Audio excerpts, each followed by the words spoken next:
Morning.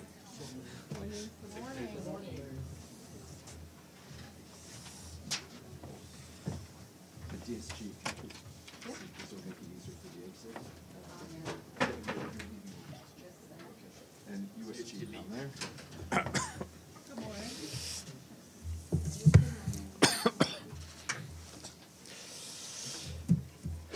Good morning. Good morning, welcome, and we are, excuse me, we are delighted to have, sorry, no, it's the SDGs do that to me. We're delighted to be joined by the Secretary General, who will deliver some brief remarks on the launch of the, SDG 20. SDG report. He is, no, it's okay. Thank you. He is joined by, of course, our Deputy Secretary General. Listen, sir, you should go ahead because I'm of no use. That's okay, I've got water. Please go, and then we'll have to let the SG go after he delivers his remarks. Yes, please. Okay. I always follow instructions. Good morning to all of you. And I'm very pleased to join both the Deputy Secretary General and today in particular Under Secretary General Li, that will be presenting afterwards the report. And we are here for the launch of the 2024 Sustainable Development Goals report. This report is known as the annual SDG report card, and it shows the world is getting a failing grade. I will leave to Mr. Li to go through what this report says, but I wanted to be here to underscore what this report means. And the takeaway is simple. Our failure to secure peace, to confront climate change, and to boost international finance is undermining development. We must accelerate action for the Sustainable Development Goals, and we don't have a moment to lose. Only 17% of the SDG targets are on track. Progress on over 1/3 has stalled or even regressed. And in a world of unprecedented wealth, knowledge and technologies, the denial of basic needs for so many is outrageous and inexcusable. At the same time, we have what it takes to break through to a better future. And the report carries some glimmers of hope. And I'll give you a few examples. Girls in most regions are now achieving parity with boys in education. Many women are breaking more glass ceilings in politics, in business, and beyond. Internet access is up. HIV infections are down. And new malaria vaccines are being rolled out that could save millions of lives. On the other hand, renewables are booming and already make up 30% of the world's electricity supply. But the speed and scale of the change needed for sustainable developments is still far too slow. The examples I gave prove that it is possible, but we need to go further and faster in 3 areas simultaneously. First, we need action for peace. From Gaza to Sudan, Ukraine and beyond, it's time to silence the guns, to support the displaced, and to pivot from spending on destruction and war to investing in people and peace. Second, we need action on the green and digital transitions. I urge countries to put forward ambitious national climate action plans in 2025 that align with 1.5-degree limit, cover the whole economy, and double as investment plans. And I also encourage a surge in investment in expanding access to digital connectivity and the benefits of the digital economy. And I call on countries to make these transitions just, inclusive, and fully aligned with broader efforts to achieve gender equality. Third, we need action on finance. Many developing countries lack the financial resources and the fiscal space to invest in their futures and the future of their people. We must step up efforts to deliver the SDG stimulus, and that means doing much more to reduce debt pressure and debt servicing costs. It means expanding access to contingency financing for countries at risk of a cash flow crisis. And it means multiplying the lending capacity of multilateral development banks to provide more resources for climate action and sustainable development, and changing the business model to leverage the necessary massive amounts of private finance. I'm working with 10 leaders from a diverse group of countries who are championing efforts to make the SDG stimulus a reality. And as today's report card shows, there is much room for improvement. As countries prepare for next month's UN Sustainable Development Forum, September's Summit of the Future, and next year's major meetings on social development and financing, I urge them to double down on SDG acceleration. We must not let up on our promises to end poverty, to protect the planet, and to leave no one behind. Thank you. Thank you very much. I will leave you in good company. Thank you, SG. Thank you, DSG.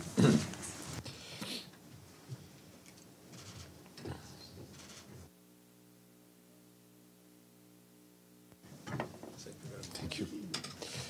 Thank you, sir. Great, please.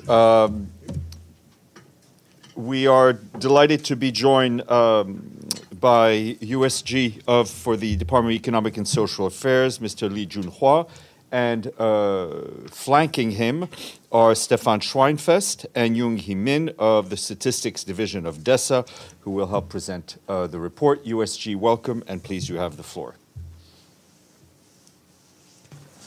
Well, good afternoon, dear colleagues. Just now we heard the very inspiring remarks from the Secretary General, and also we understood that we have quite a gloomy picture ahead of us with regard to the SDG implementation. Let me just give you a few thoughts or ideas of how this report goes on. I guess you have the hard copy of this SDG report this year. And this actually, this year's report underscores the demanding task ahead of us, particularly as we prepared for the upcoming deliberations at the HLPF and also the Summit of the Future in September. Last year, we have witnessed the unprecedented challenges that have strained the global commitment.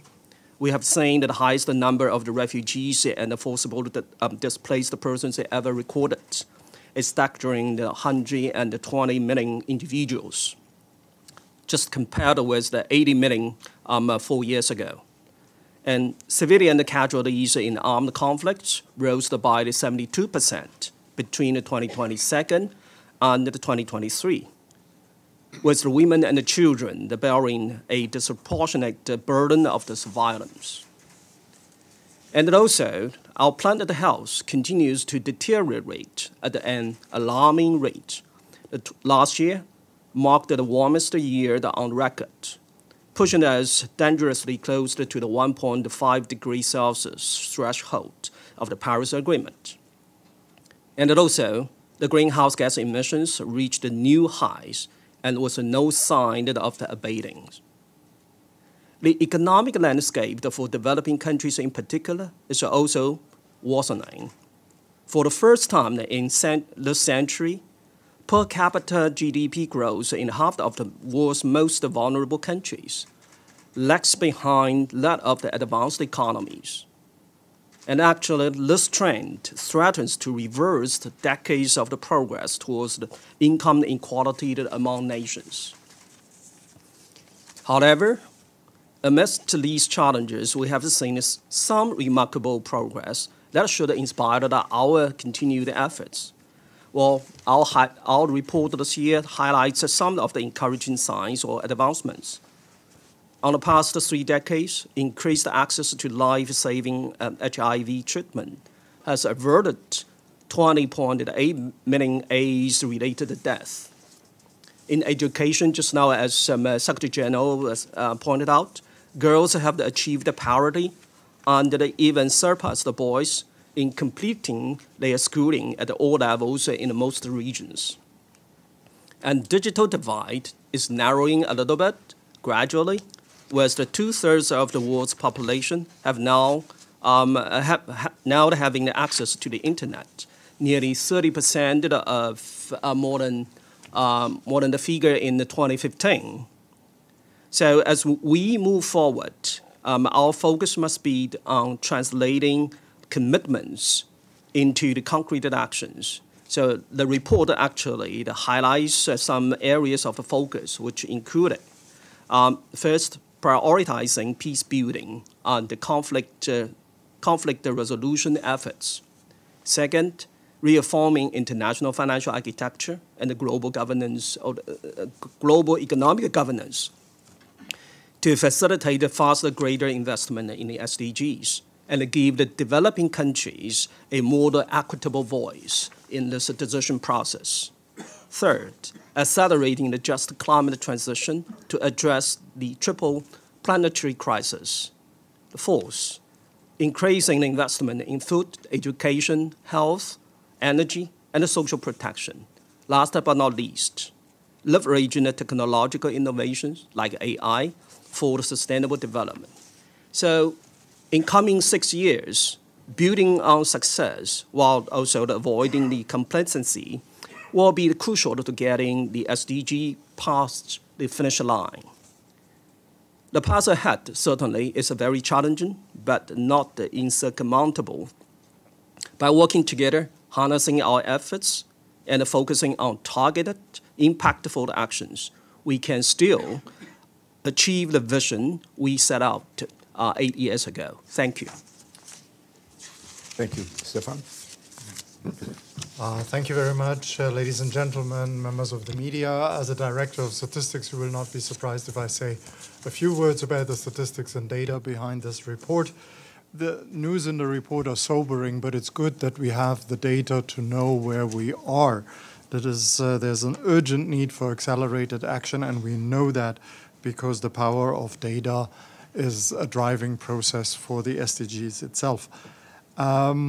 I should say, in all humility, this is a product of UN DESA Statistics Division, but it's also an example of the UN statistical family, because over 50 international agencies and UN agencies have been working together for a year to compile the 230 indicators and 3,000 time series that we need to produce this report. So I want to go on record and thank everybody along that line, production line. Critical data gaps persist. We are working very hard with countries to strengthen their capability of producing the data, because it's their data, it's country-owned data. They need to be able to produce the data. We need to be able to access that information and use it. So we are working with countries on data stewardship and data governance capacity building programs. So another important aspect to get that information is partnerships, because we're working with not only with governments, but also with the private sector and academia. So to strengthen the national data ecosystem. And this is all under the Power of Data initiatives of the Secretary General that was launched last year at the summit. So let me just say, by harnessing the power of data through investments that are urgently needed in more and better data, innovation, and inclusive partnerships, we will continue to work very hard to illuminate the path to the SDGs. Thank you. Thank you very much. Please. Thank you. Thank you very much. And I would just want to highlight some of the key facts. So the report reveals that only 17% of the SDG targets are currently on track, with nearly half showing minimal or moderate progress, and over 1/3 have stalled progress or even witnessed regression. So as the Secretary General has pointed out, the world is getting a feeling great on the promise of the 2030 agenda.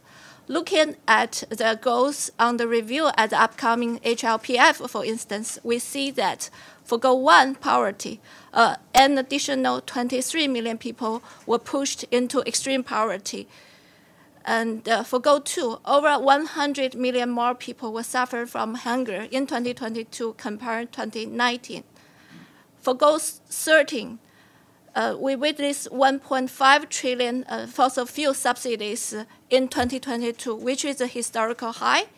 And for Goal 16, 120 million people are forcibly displaced, which is 50% more than 4 years ago and almost double the level of 2015.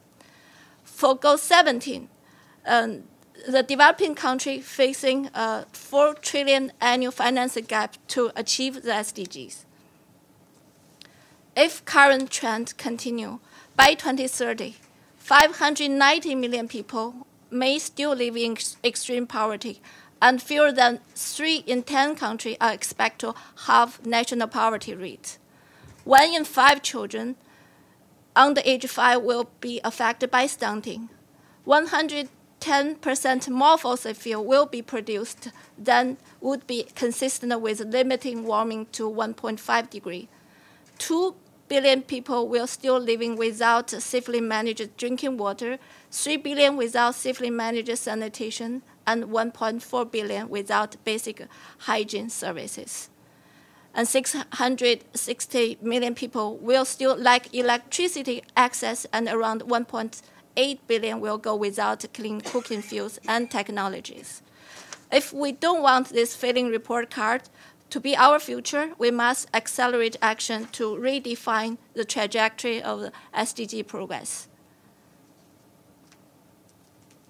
So as we can turn things around, because SDG progress is already happening, there are successful examples of SDG progress that need to be accelerated and can be built upon, such as Central and Southern Asia reduced working poverty by 46% between 2015 and 2023. 134 countries had already met the reducing child mortality target, and 7 more were on track in 2022. So gender parity in managerial roles in sub-Saharan Africa has improved 40% since 2000. Global unemployment hit a historical low of 5% in 2023. 100 billion annual climate finance commitment to reduce committed to developing countries were met for the first time in 2022. Marine protected area coverage has increased more than tenfold from 2000 to 2024. So with accelerated action building on this success, we can reverse our falling grade. We're at a critical moment of choice and consequence to ensure the future we want and the one that has been promised. The SDG are the best pathway out of our global challenge, and we must seize this opportunity. So I invite you to explore the report for more data and analysis on SDG progress. Thank you very much. Thank you. Edie, please, Edie Leder, Associated Press. Thank you very much on behalf of the United Nations Correspondents Association for doing this briefing. I have 2 questions. First, the Secretary General started out saying that conflicts were a key cause of this failure to make further progress on the SDGs. If these conflicts aren't solved in a way to actually spur progress in the next 6 years, what's the prospect for really achieving any of these goals? And secondly, could you, he said that 1/3 of the goals and targets are stalled or regressing. Can you give us some examples of what's stalled and what's regressing, and if there's any real prospect of reversing those? Thank you. Well, perhaps I could pick up the first question and leave the second question to my colleagues. Yes, you are absolutely right. Now, against this global geopolitical environment, we don't have the sound enabling conditions to accelerate our SDG implementation. So that's why the SG articulated we need to silence the guns to yield more space, more the energy, and more the resources for sustainable development. So that's something that I guess we will leave it to the global leaders when they gather here again in coming September. We need to remobilize the political commitment because, well, except this 2030 agenda, what else we can count on to achieve the sustainable development globally? I stop here. Thank you. Maybe just let me give you some example of the targets that either stalled or regressed. The first one is undernourishment and food security. Since this one is a significant regress since 2015 baseline year. And food price anomaly, so 60% of the country experience high food price anomaly. A lot of the environment, for example, climate change policies, we see regressing. And ocean acidification, sustainable fishing, we see regression, and just loss of biodiversity, that's definitely a regression. We also see that sustainability. So this is a very critical area that we see a regression on economic productivity, and we also see regression. So this is just a few examples that we see the progress has been regressed since the 2015 baseline years. Deji, then Pam. Yes, Mr. Li. Currently, we know that there's accusations on China's overcapacity in EV, solar panels, lithium batteries. It seems those are green energy products. And is it wrong to offer the world affordable green energy products? And what's your take on this issue? Thank you.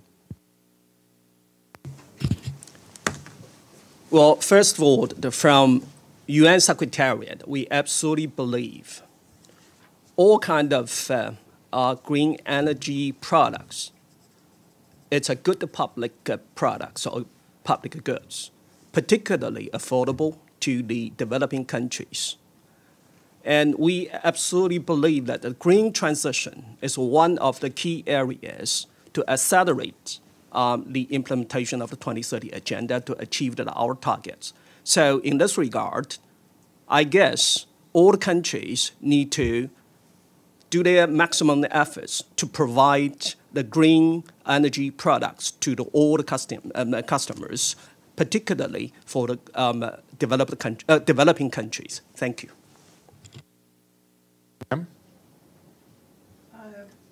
Thank you to all the panelists. We just got the report, so pardon if there's something in it about this. You mentioned a $4 trillion number on what's needed. Where is that money going to come from? Is there a plan? And then I know you're with DESA, so you're looking at the numbers, but you've been at the UN a long time. Why have these goals not been met? COVID related, the world economy has turned down, more conflicts. I mean, the Secretary General's been talking about over 500 conflicts in the world. What do you attribute it to? Thanks.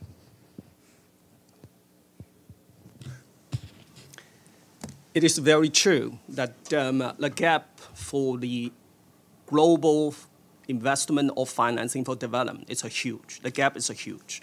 And according to our estimate, it's more than $4 trillion. But with regard to what the causes to this gap and how we can come up to bridge the gap, I guess the Secretary General since last year appealed to the global leaders and to the member states. We need to come up with this contingent plan and also with this stimulus plan. And actually, he launched this and invited the 10 global leaders to join him to advance this stimulus package. So we hope that his appeal could receive the warm reception from the member states first, and then also from the MDBs and the other financial institutions. So we hope that by injecting more than $500 billion annually, then we could boost the implementation process. Thank you. And the private sector is part of that? Yes, certainly. We will do much more the efforts to mobilize the blended financing, certainly. The private sector is a bulk of it. Thank you. Oh, and on Those- why? Well, good question. Why? I guess we may have a different interpretation or different answer, but from UN, we certainly count on the partnership from the member states on this 2030 agenda acceleration. But unfortunately, as pointed out by the Secretary General, now we don't have such enabling conditions. So that's a big question pending on the answer from the member states. Thank you. Thank you. Please. Yeah. Thank you for the briefing. Over the past few years, the reform of the international financial order has been talked about a lot. So my question is, what are the most significant hurdles to changing the international architecture? Thank you.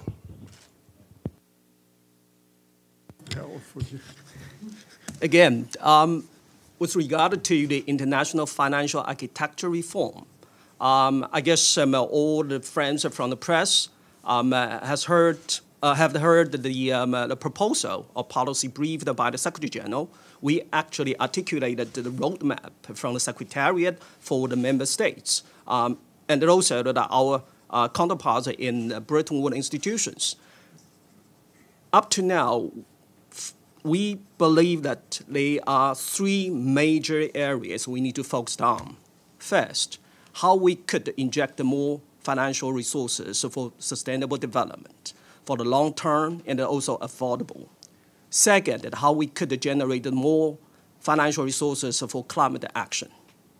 Third, how we can collectively address the debt burdens facing the developing countries or the countries in vulnerable situation.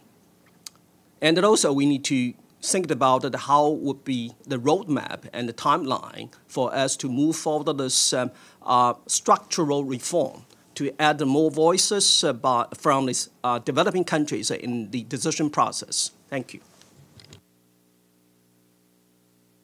No other questions. Thank you to our panelists, USG and his team. I'll start the briefing in about 10 minutes. We're going to take a little intermission.